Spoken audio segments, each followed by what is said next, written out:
Sukkur municipal corporation जे town committee Nisar Siddiqui में चौपाए माल जे मंडी लाइ 80,12,000 में टेंडर जारी। ठेकेदार अली रज़ा वरी ॿोली ॾेई ठेको खटे वरितो। चौपाए माल जी पिड़ी जी हद टाउन निसार सिद्दीकी में आहे।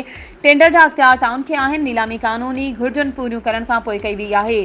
चेयरमैन निसार सिद्दीकी टाउन तारिक हुसैन चौहान जी प्रेस कॉन्फ्रेंस। इन सिलसिले में सखर म्यूनिसिपल कॉर्पोरेशन जे टाउन कमेटी निसार सिद्दीकी ऐं एसएमसी विच में हलंदड़ तकरार कुर्बानी जे जानवरनि जी मालपिड़ी जे टेंडर सां हल थी वियो।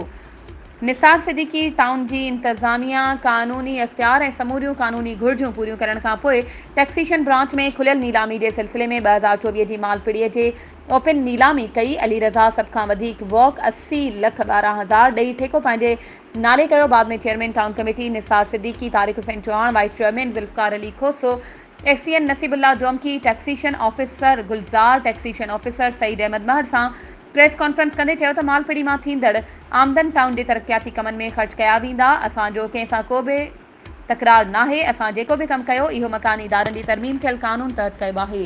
वधीक ख़बरूं ऐं अपडेट्स जे लाइ असांजे चैनल खे सब्सक्राइब कयो ऐं हा, बेल आइकन खे प्रेस करणु न विसारिजो त जीअं असांजी हर नई अचण वारी वीडियो तव्हां ताईं पहुची